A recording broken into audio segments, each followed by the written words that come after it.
तो बच्चों हमने यहां पर जो है वर्गमूल के कॉन्सेप्ट को समझा, वर्गमूल के उपयोग को समझा। अब हम जानेंगे कि वर्गमूल हम कैसे ज्ञात कर सकते हैं। तो चलिए कुछ प्रश्न मैं आपसे पूछ रहा हूं, आपको तुरंत बताना है। इसको पढ़िए, इसको कहा जाएगा 81 का वर्गमूल। अब आप बताइए 81 किस संख्या का गुणा किससे करने पर मिलता है? बिल्कुल सही, आपने बता दिया 9 का गुणा 9 से, अर्थात इसका वर्गमूल होगा 9 होगा। ठीक है। यदि मैं पूछूं कि 64 का वर्गमूल क्या है, आप भी आसानी से बता देंगे। इसका जो वर्गमूल है वह होगा 8, क्योंकि 8 का गुणा 8 से करने पर मिलता है। लेकिन मैं यदि पूछूं आपसे कि 576 का वर्गमूल कितना है, अब चलिए उतनी आसानी से बताइए जितनी आसानी से आपने इसको बताया। क्या हुआ, आप तो वर्गमूल का कॉन्सेप्ट समझे हैं, उसके बाद भी उतनी आसानी से इसको नहीं बता पा रहे हैं। चलिए एक और प्रश्न पूछ रहा हूं, 3,74,544, इसका आपको वर्गमूल बताना है।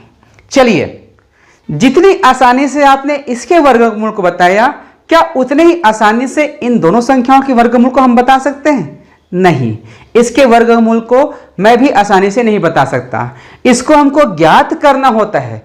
तो वर्गमूल ज्ञात करने के दो तरीके हैं। पहला जो तरीका है अभाज्य गुणनखंड विधि, और दूसरा जो तरीका है भाग विधि। अब देख लीजिए, आप बच्चे लोग क्या कर रहे हैं, मेरा अनुभव है कि आप वीडियो को अधूरा देखते हैं, उसके बाद जब हम आपको व्हाट्सएप में प्रश्न भेजते हैं तो उनके प्रश्नों को आप गलत हल करके देते हैं। उसके बाद कहते हैं कि सर हमको समझ में नहीं आया। तो बच्चों आप वीडियो को पूरा देखिए, जब तक आप वीडियो को पूरा नहीं देखेंगे आपका कहीं ना कहीं बेसिक कॉन्सेप्ट छूटेगा। तो आप इस वीडियो को भी देखिए। अब यहां से नाम सुनते ही चले मत जाना कि अब इसका अभाज्य गुणनखंड ज्ञात करना है। अभाज्य गुणनखंड ज्ञात करते समय भी बहुत से बच्चों ने बहुत गलतियां की है, छोटी छोटी गलतियां की हैं। जहां गलतियां नहीं होना चाहिए वहां पे गलतियां किए हैं। तो किस स्थान पर आपने गलती किए हैं उसको हम बताने वाले हैं। तो चलिए, आप इसको बनाना, मैं इसको बना रहा हूं। पहले इसको कैसे बनाया जाता है इसको देख लेते हैं, उसके बाद आप इसी तरह से इसको बताना। तो दोस्तों, आज हम अभाज्य गुणनखंड विधि द्वारा वर्गमूल कैसे ज्ञात करते हैं इस पर बात करेंगे। इसके बारे में अगले वीडियो में बात करेंगे।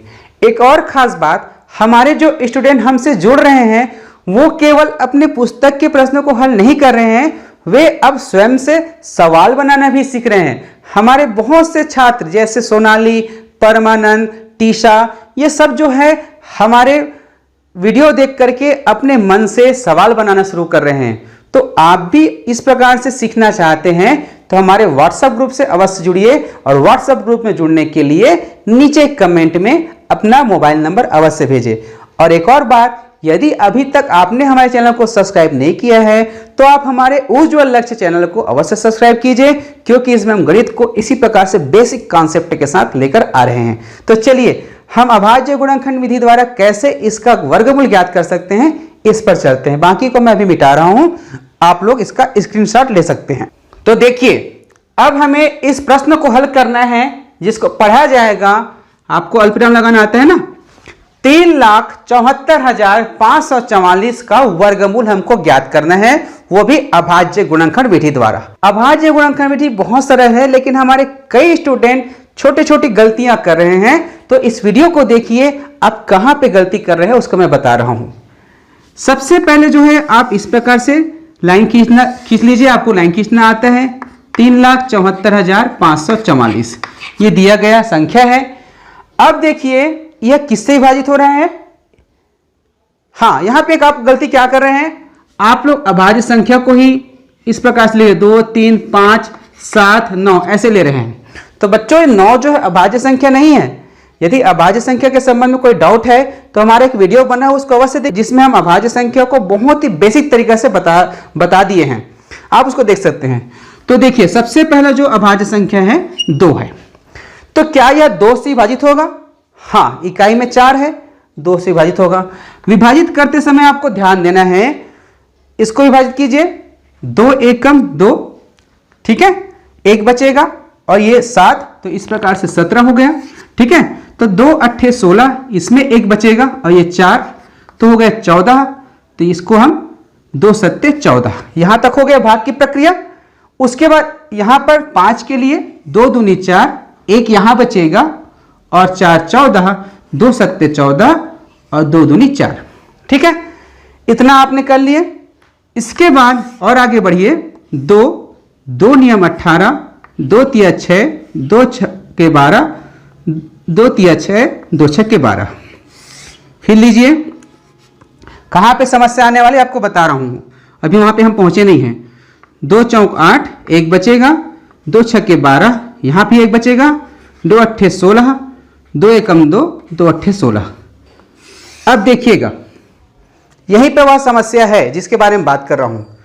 आपने देखा यहाँ 2 से विभाजित होगा, 2 लिख दिए, 2 दूनी 4, 6 के लिए 2 तिया 6, 2 चौक 8, 2 नियम 18। आप इसी प्रकार से बना देते हैं। बढ़िया तो बनाया सर, क्या दिक्कत है। 2 दूनी 4, 6 के लिए 2 तिया 6, 2 चौक 8 और 18। तो सोचिए यहाँ पर, जब यहाँ पर एक एक अंक को आप ले रहे हो तो यहाँ पर एक साथ 2 अंक को क्यों ले लिए। यहीं पे जो गलती होता है आप लोगों से। आप देख रहे हो कि 2 से विभाजित हो रहा है 18, तो 2 नियम 18 लिख रहे हो, तो थोड़ा सा आप रिवर्स में भी जाइए। ये हुआ 2300, 2349, तो 2300 का डबल कितना होगा 4600। तो यहाँ पे तो 46,000 है, 46,000 में संख्या है, तो गलत तो है। तो आपको क्रॉस चेक करना होगा। क्रॉस चेक कहाँ, यहाँ पे गलती हुआ, यहाँ तक तो सही है। तो 1 के लिए 2 शून्य 0, अब 18 के लिए तो 2 नियम 18, यहाँ पे आपने गलती किया था। उसी प्रकार और आगे बढ़िए, और बता रहा हूँ और कहाँ पे गलती है। अब 2 से विभाजित नहीं होगा, तो अगली अभाज्य संख्या कौन सा है, 3 है। 3 के लिए देख लीजिए, 2 3 5, 5 4 9, 9 9 18, जो कि 3 से विभाजित होगा। तो यहाँ पे लीजिए आप 3, तो हो जाएगा 3 सत्ते 21, 2 बचेगा, 3 अट्ठे 24। यहाँ तक आपने विभाजित किया, 3 सत्ते 21, 3 अट्ठे 24। अब यहाँ पे 0 बच गया। ठीक है, तो यहाँ पर 3 शून्य 0 और 3 तिया 9। अब उसके बाद आपको यह देखना है कि क्या यह संख्या 3 से विभाजित हो रहा है। 7 8 15, 15 3 18, 3 से विभाजित होगा। 3 लीजिए, फिर 3 दूनी 6, एक बचेगा, 3 छक्के 18, 0, 3 शून्य 0 और 3 एकम 3। और देख लीजिए 3 से विभाजित होगा क्या, 2 6 8, 8 और 1 9, 3 से विभाजित होगा। 3 सत्ते 21, 3 अट्ठे 24, 2 बचेगा और यहाँ पे 0 20, तो 3 छक्के 18, 2 बचेगा, 3 सत्ते 21। और देख लीजिए 8 6 14, 14 7 21, 3 से विभाजित होगा। 3 दूनी 6, 2 बचेगा, 6 और 6 26 हो जाएगा, तो 3 अट्ठे 24, 3 नियम 27। अब यहाँ पे आप गलती करते हैं। ठीक है, अब आपने देखा कि हमको जो संख्या प्राप्त हुआ है वह है 289, या कोई बड़ी संख्या है। अब आप देख रहे हैं यह 2 से विभाजित नहीं हो रहा है, और 8 2 10 और 9 19, 3 से भी विभाजित नहीं हो रहा है। तो उसके बाद अगली अभाज्य संख्या है 5, तो 5 से विभाजित नहीं हो रहा है। तो क्या करते हैं कुछ बच्चे ने, किसी से विभाजित नहीं हो रहा है तो यहाँ पे लिख देते हैं 289, उसके बाद इसका जोड़ी बना देखते हैं, ये पूर्ण वर्ग संख्या नहीं लिख देते हैं। ऐसा आपने गलती किया है। तो देखिए यहाँ पे ऐसी गलती मत कीजिए, आपको आगे बढ़ना है। भाई 5 से विभाजित नहीं हुआ, आप 7 से करके देखिए। 7 चौक 28, 7 एकम 7, 2 शेषफल बच रहा है, नहीं होगा। 7 के बाद अगली अभाज्य संख्या कौन सा है, 11, 11 दूनी 22, यहाँ पर 6 बचेगा और 9 विभाजित नहीं होगा। 11 के बाद अगली अभाज्य संख्या है 13, तो 13 दूनी 26, यहाँ पर 2 बचेगा और 9 29, 13 से विभाजित नहीं हो रहा है। तो 13 के बाद अगली अभाज्य संख्या है 17, 17 से करके देखिए। 17 एकम 17, 17 दूनी 34, 2 बार में ज्यादा हो रहा है, एक बार लिए 17 एकम 17, यहाँ पर 11 बचेगा, 28 में से 17 कम करेंगे तो, और 9, तो 11 और 9 इस प्रकार से लिखा है 119। और आप जानते हैं कि 17 सत्ते 119 होता है, अर्थात यह जो 289 है वह जो है 17 से विभाजित होगा। ठीक है, यहाँ पे जगह कम पड़ रहा है, तो अभी हमने पहुंचा था 289 में। ठीक है, तो ये हुआ 17, 17 एकम 17, 17 सत्ते 119 और ये 17। ठीक है, तो इस प्रकार से आपने देखा कि हमने बड़ी सावधानी के साथ बहुत ही सही तरीके से अभाज्य गुणनखंड ज्ञात कर लिया। अभी हम क्या ज्ञात कर रहे हैं, वर्गमूल। आपने जब पता किया था कि कोई संख्या पूर्ण वर्ग है या नहीं है, तो भी आपने यही काम किया था, उस संख्या का अभाज्य गुणनखंड ज्ञात किया था। वही काम इसमें भी कर रहे हैं, कोई अंतर नहीं है। थोड़ा सा आपको एक नया काम इसमें करना है। अब इसके जो अभाज्य गुणनखंड है उसको आप लिखिए 2 गुणा 2 गुणा 2 गुणा 2 गुणा 3 गुणा 3 गुणा 3 गुणा 3 गुणा 17 गुणा 17। ठीक है, ये टोटल जो है इसका अभाज्य गुणनखंड है। एक बार क्रॉस चेक कर लेते हैं। 1 बार 2 बार 3 बार 4 बार, 4 बार 2 है, 1 बार 2 बार 3 बार 4 बार। ठीक है, यह प्रक्रिया आप करना भूलना मत, क्रॉस चेक करना चाहिए। 1 बार 2 बार 3 बार 4 बार, 4 बार 3 है, 1 बार 2 बार 3 बार और 4 बार। ठीक है, उसके बाद 2 बार 17 है, 2 बार 17 है। तो इस प्रकार से हमने यहां तक कोई गलती नहीं किया। अब यहां पर पूछा गया है 3,74,544 का वर्गमूल। ठीक है, तो ये जो है मैं थोड़ा सा इसमें मिटा रहा हूं, वहां पे जगह का पूरा शॉर्टेज हुआ इसलिए हमने बाकी को मिटा दिया। आगे बढ़ते हैं। जो हमने अभाज्य गुणनखंड ज्ञात किया इसको हमने इस तरह से लिख दिया। अब देख लीजिए 3,74,544 का वर्गमूल ज्ञात करना है। अभी हमने वर्गमूल ज्ञात किया नहीं है, अभी सिर्फ हमने अभाज्य गुणनखंड ज्ञात किया है। तब जब यहां पर वर्गमूल का चिन्ह लगा हुआ है तो आपको पूरे इस अभाज्य गुणनखंड में भी वर्गमूल का चिन्ह लगाना होगा, क्योंकि अभी हमने कोई चेंजेस नहीं किया है, सिर्फ इस संख्या का अभाज्य गुणनखंड हमने लिखा है। अब क्या करना है, हमें इस साइड से इसमें जो चिन्ह लगा हुआ है उसको हटाना है। तो उसको हटाने की बहुत ही बढ़िया प्रक्रिया है जो आपके पुस्तक में दिया गया, उसी को हम यहां पे बता रहे हैं। जो भी अभाज्य गुणनखंड ज्ञात हुआ है उसमें समान संख्याओं की 2-2 की संख्या में जोड़ी बनाना है। जैसे यहां पर 2 है, यहां पर 2 है, 2 बार 2 है, इसको जोड़ी बना दीजिए। उसके बाद ये भी 2 बार 2 है, इसको जोड़ी बना दीजिए। 3 भी 2 बार है, जोड़ी बना दीजिए। यहां पर भी 3 2 बार है, जोड़ी बना दीजिए। यहां पर 17 2 बार है, जोड़ी बना दीजिए। अब इसको हटाना है तो जोड़ी में से एक एक संख्या को यहां पर लाना होगा। यह किसकी जोड़ी बनी हुई है? 2 की। तो यहां पर हमको 2 को एक बार लिखना है एक जोड़ी के बदले में। ठीक है, उसके बाद गुणा का चिन्ह लगाना है। फिर यहां पर एक जोड़ी और बना हुआ है, किसकी जोड़ी है? 2 की जोड़ी है, तो इसको हमको यहां पर लाना है। ठीक है, उसी प्रकार यहां पर 3 की जोड़ी है, 3 को हम यहां पर लाएंगे।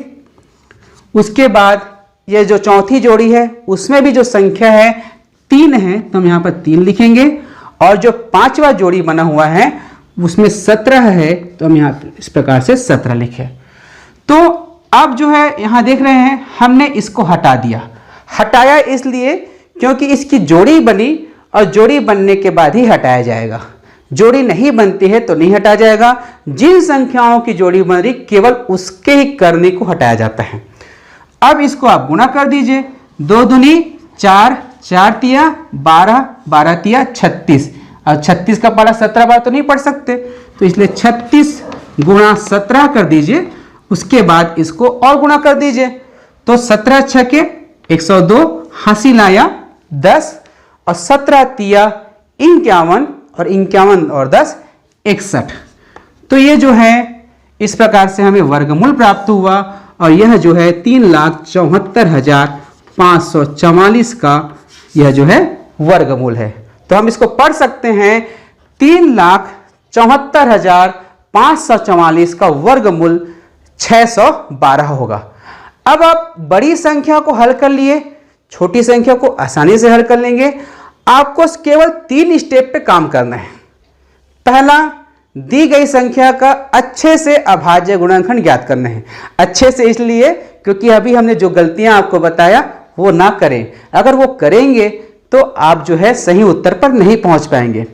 अभाज्य गुणनखंड ज्ञात करने के बाद अभाज्य गुणनखंड को इस प्रकार से करनी के अंदर अर्थात वर्गमूल के अंदर रखना है।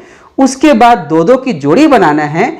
फिर हर जोड़ी में से एक संख्या को बाहर निकालना है, उसे गुणा करना है और जो उत्तर मिलेगा वही दी गई संख्या का वर्गमूल होगा। तो बच्चों अब आप जो है इस संख्या का 576 का वर्गमूल ज्ञात करना और इस वीडियो के नीचे कमेंट में अवश्य लिखना। इसके साथ ही साथ कक्षा 8वीं के पुस्तक में ये कॉन्सेप्ट है, इसको हल कीजिए, चाहे आप सीजी के विद्यार्थी हो चाहे एनसीईआरटी के विद्यार्थी हो। और यदि आप नवोदय का तैयारी कर रहे हैं तो भी आप इस प्रकार के प्रश्नों को हल कीजिए। अगले वीडियो में हम बताएंगे कि आप इस प्रकार के प्रश्न स्वयं से कैसे बना सकते हैं। तो हमारे चैनल से जुड़े रहिए। चैनल का नाम है उज्ज्वल लक्ष्य। धन्यवाद।